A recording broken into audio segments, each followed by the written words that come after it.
Hello, and welcome to our final session of our summer webinar series. I cannot believe this summer is coming to an end.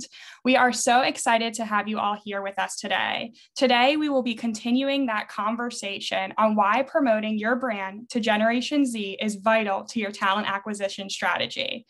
My name is Hannah Bullard, and I'm a corporate partnership specialist here at Tallo. Joining me today is Jenna Suckow, who is a university relations recruiter with Corteva. Just like the last couple of sessions, we've got 20 minutes here.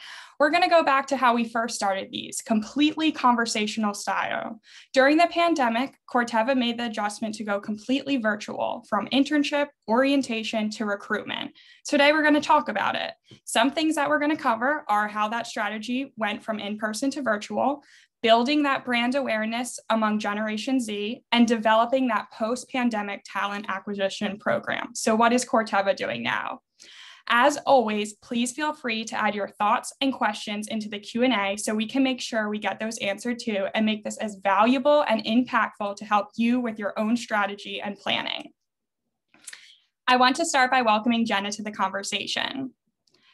Jenna is a 2018 graduate from Iowa State University and joined Corteva, the world's only major agriscience company completely dedicated to agriculture, as a university relations recruiter, shortly after. Going into her fourth recruitment season, she notes that each year has faced its own set of challenges, 2020 being the most drastic change, continuing forward and becoming the new reality. What an honor it is to have you today, Jenna. Thank you for being here. Thank you. Thanks for having me. I'm excited to be here today. Of course. And Jen and I were able to speak a little bit before this. It is 105 in Iowa, and they're getting their first rainstorm that they've had in a while. So pretty crazy out there. Yeah. So I apologize if you hear thunder in the background because it's just getting here. So hopefully it won't be too distracting. That is completely okay. We're really excited to have you here. I think to start out, something that we've loved about this webinar series this summer is we're having companies join us from all different industries and they're learning. So it's always great to hear from another person what they're doing, their strategy, their team. So just to dive right in, I think what's really important is to understand what Corteva was doing in the past. So tell us a little bit about pre-pandemic. What was that recruitment strategy looking like? Yeah, absolutely. So pre-pandemic, it was actually very interesting for Corteva from a recruitment standpoint. We're only 2 years old. So we're a brand new company that formed in 2015 and really went public in 2018 to be a new standalone company from Dow, DuPont, separate from them. So we were really in the first stages of getting our brand out there and becoming known and having our own thing going there. So to take that and then move towards how do we go virtual after that was definitely a tough strategy that we had to overcome. But before COVID, when we were on campus, we were really boots on the ground. We were a company that we're very Midwest focused. We're very involved with our people, and how we do our business is how we do our recruitment. So people on campus, people visiting student groups on organizations, or just meeting with students in various settings, wherever we could get in touch with them and share who Corteva was and what opportunities we had to offer. So we had a lot of business people involved. We had myself, my colleague, my team traveling all across the country multiple times a week, multiple weeks throughout kind of that September, October timeframe, and just being as active as possible as we could. So definitely lots of time was spent with us out there in front of people pre-COVID time. Yeah. How often would you say that you were spending on the road within a year? Yeah. So I would say majority of the time, usually that August to December timeframe, we were traveling probably 3 weeks out of the month, each one of those months, whether it be at career fairs or club talks or organization conferences. We were really gone quite a bit. So making that switch to virtual the following year when we were all sitting at our desks was very, very different. Yeah, absolutely. And it's not only that you guys were focusing on the recruiting aspect, but it was just general brand awareness of what you did and what your company was. Yep. Definitely a challenge that we had to overcome and develop new ways even for that outside of our recruitment of how do we keep pushing our brand message and how do we keep getting in front of people to show who we are and get them to know who we are too. Right. And so overall pre-pandemic, what would you say were the top 2 most successful programs or places you were that you were getting your recruits from? So was it on universities or conferences, or what would you say was that? Yeah, I would say the biggest thing was on universities. So like I said, we're very Midwest focused and we have a lot of schools, easy access to us within the areas that we're located. So getting on campus and sharing our message and getting those students was the biggest thing.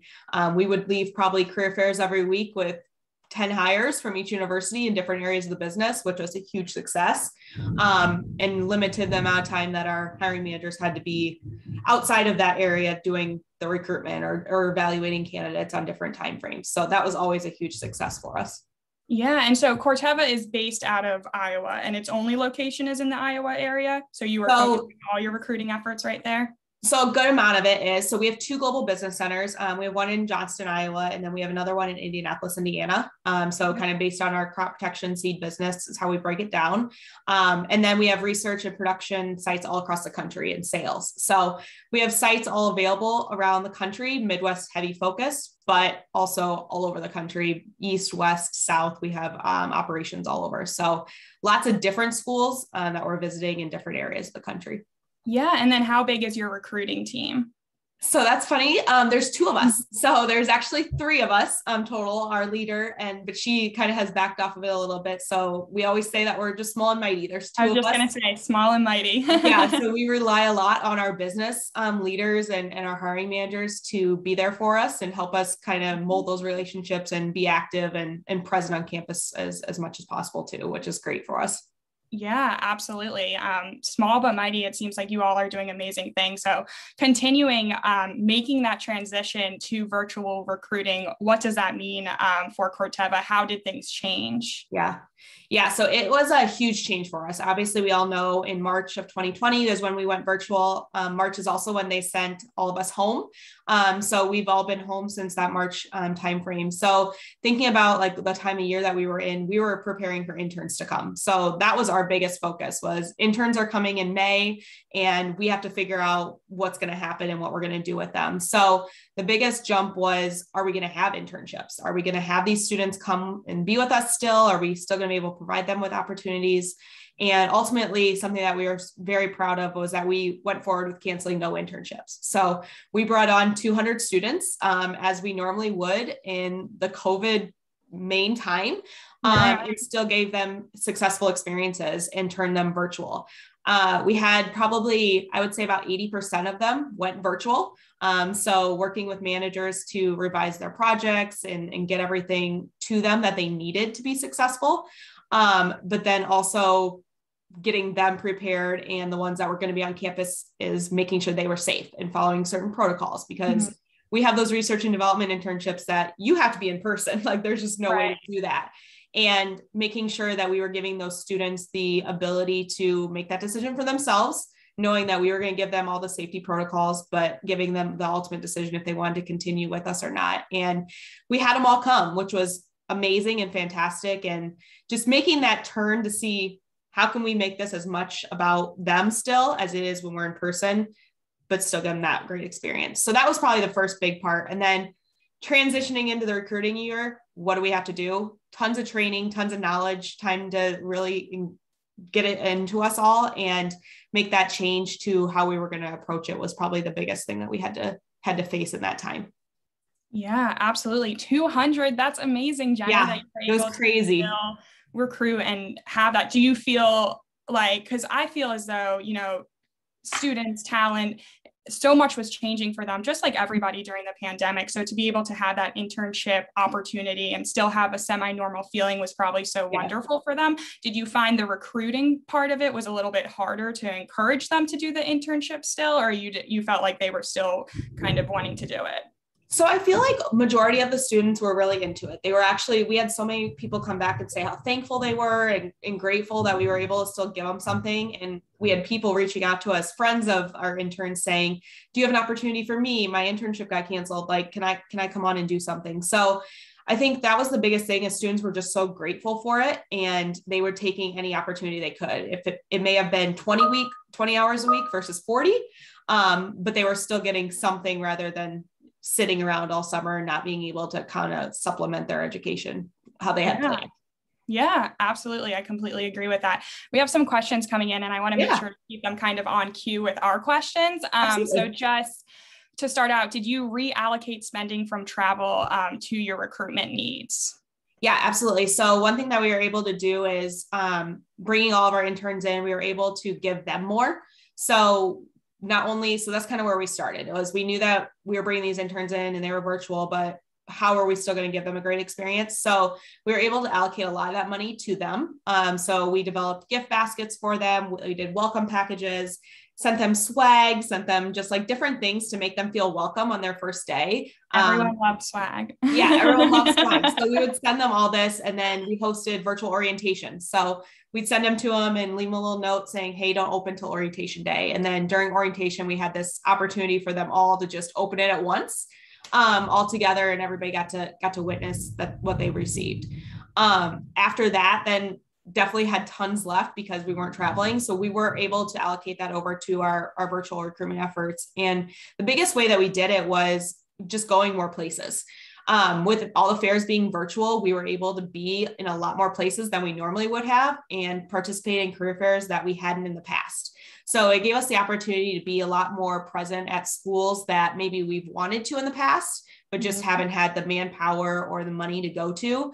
It gave us a chance to try them out. So yeah, last year, I would say that was the biggest thing for us, was it was a trying year to see where can we expand our search? Where can we get in touch with more students outside of, our general 20 universities we go to. And it was really successful because it gave us the opportunity to go more toward the West Coast or more towards the East Coast and visit schools that had heard of Corteva and were reaching out about opportunities, but maybe we just didn't have the capability of connecting with them before. Yeah, absolutely. And then I think that I've heard that you hosted a virtual tour in order to promote some interest. Are you able to share some details about that? Yeah, so the virtual tour was something that actually they kicked off outside of our recruitment team. It was something that our communications team developed during this COVID time, just to share with growers and our customers and just give them an inside experience to who Corteva was. And we were able to play off that and bring it into our recruitment efforts. So we worked with Tallo as well as our other partners at Yellow to promote it and get it out to students and the universities that we work with, and host a couple different sessions where we were able to invite students and faculty and really anybody who was interested in learning about Corteva and give them an inside tour of what our operations looked like on a day-to-day basis. So we did one on our seed side of our business. So our seed operations, our research and development, and then we did one on our crop protection site as well, giving them the inside look into kind of the two big sides of our business. Yeah. And I feel like your outreach can be so much silver lining with us all going online is that your outreach, right, can be just so much larger. And people and companies and industries are coming up with all these creative ways. Like a couple of weeks ago, we had another person on our summer series who created an app. And this was something that kids could come on to learn about. So coming up with those clever ideas. And I think that talent and students are really, liking this opportunity. Yeah, we took it one step further and we started developing Meet Corteva Agriscience sessions. That was something we threw in last year because we were like, well, we can't get on campus and we can't get to these groups. And how do we go about and connect with these students before every company's trying to connect with them at the career fairs? So that's another thing we implemented last year. We threw in what we called them coffee chats last year. And we just did the same thing with that. We promoted it across our social media. We promoted it to our partners and just invited students from across the country to just come and learn about Corteva. So we did an overview and bring our leaders of the business in and let them talk about who we were, what we did, and the opportunities we had to offer to students. So found that very successful because then going back to career fairs, saw a lot of familiar faces, a lot of familiar names that we got to connect with and ultimately get into the Corteva internship program. Yeah, that was a way to cast a very large net and then be able to kind of funnel from there. Some questions in the chat. What have you learned in recruiting virtually that you want to stick with and replicate probably moving forward? Yeah, so I think the biggest thing that we've learned is it takes a lot more time. A lot more time and effort is taken into virtual recruitment. We saw that last year when we were just learning. There's so many platforms out there, and we swear every school last year used a different platform. So that was the biggest thing, was like just taking the time to learn ourselves and just engulf ourselves with that information, but then also lots of training and development. We did training and development before. We always had our recruiters trained and ready to go before they went on campus, but going virtual, we realized it took a lot more. So it allowed us to up our training and up our development within our business people who are representing us on campus as recruiters as well. So that's probably the biggest thing that we've learned and continue to put forward this year, is just providing them with as much material and accesses and everything that we can do to make their life as easy as possible throughout this process. Yeah. And then how would you say that you promote inclusivity when recruiting? Yeah. So the biggest thing is, and I love this part of virtual recruitment this last couple of years, is because we're able to get a lot more people involved. When we were going on campus, we were taking kind of whoever was available, whoever was in the area. Maybe they weren't familiar with the internship program, but they were available. So we were just taking people who could go. The nice thing about with being virtual is we are so able to have so many more people involved in the process that wanted to, but couldn't in the past. So we have business resource groups within our organization across African-American, Asian, Latin America, or LGBTQ. We have all these different business areas and groups of different people that want to be involved, but just didn't have the opportunity to. So bringing them into the career fairs and the different talks and getting them engaged with students was a huge success for us as well. And even some of our top leaders. We had senior vice presidents that were participating in career fairs last year because they had an interest and a passion for it. But it didn't work in their schedule to travel, but they could hop on their computer for an hour or two and talk with students still, which was really cool and really exciting, honestly, for students to get the chance to talk to such high level people. I agree. That's so impactful. And that would leave such an impression if I was taking a look at different positions. Absolutely. With Corteva being newer, how would you say that they stay competitive with other companies recruiting in that industry? Yeah, I think the biggest thing is we utilize a lot of with our current interns and our past interns. We've learned that students want to hear from students. They don't necessarily want to hear from me. They don't want to hear from sometimes business leaders about experiences. They want to hear from people who've done it. So we rely heavily on those 200 interns that we have every summer of helping us promote the message. Like I said, we're still new. So when these students go back to campus and they're sharing about their experiences, they're wearing their swag, they're putting their stickers of Corteva on their computers. That's our biggest competitive advantage there, is having them be able to be our voice on campus for us. So we really lean on them to bring them in to events we're hosting, or if we are on campus, when we can be, bringing them in to be present and share their experiences with prospective students as well. Yeah, since we've connected on LinkedIn, I've been able to see some of the internships from this past summer that you've shared, and they are so excited. They're excited about Corteva. They're excited about their experience and sharing it with their network. And I think that just speaks volumes to what Corteva is doing. And it's really awesome to see, I would say. Yeah, I would say that's probably one of my favorite parts about my job, is seeing them. I mean, I see them when they're recruited and go through the process, and then they do their internship, and then to see everything at the end of the summer when they're done with us, and just to see everything they accomplished and how excited they were and how upset they are that it's over and they have to go back to school. There's no better feeling than being able to provide them with that kind of experience. Yeah, absolutely. And then when they go to look for, their first jobs or jobs post-college, and they had such a good experience with Corteva, I can see that being so, such a plus for them. What is one piece of advice to a team just starting to build out a virtual recruiting model? Yeah, that's a good question. Honestly, do your research and just learn, because it's just funny because I was just on a call with my colleague right before this, and we had like a aha moment about something that we're like, why did we not think of this last year? Why did we not just do it? And the point of it is we just had to do it so fast last year. We didn't have the opportunity to learn and develop a plan. So I think that's the biggest thing, is just sitting down and developing a strategy and a plan and understanding how it's going to implement into each area that you're trying to do is the biggest thing for the recruitment side of it. And then if you're looking at the virtual, hosting the internship side of it, is just being creative and finding ways to get the students involved. That was our biggest thing, was we surveyed our students when they came in and said, we know we're virtual this year, but what do you guys want to learn? And how can we help kind of make that experience for you? So throwing in mentoring, throwing in peer mentoring, tours, whatever we had to do to give them as much of an experience as they expected is going to be the biggest thing to keep them engaged and have a good experience as well. Absolutely. And then how young, I don't even think we've touched on this yet. How young do you start with reaching out before college for these internships? What does that look like? Yeah, so we have actually an external affairs team that works really closely with kindergarten through 12th grade. So we partner with them quite a bit on different things, whether it be hosting classroom chats or going in and doing activities with these students. So we start as early as kindergarten. But I would say high school is really the time that we're starting to connect with students and going and visiting, especially in local areas. Having our business share with FFA chapters and 4-H groups, just sharing who we are. And then freshman year of college, we really start connecting. So talking with them, understanding what their hopes and experiences are throughout their college years and how we can help and give them those experiences in any way that's possible.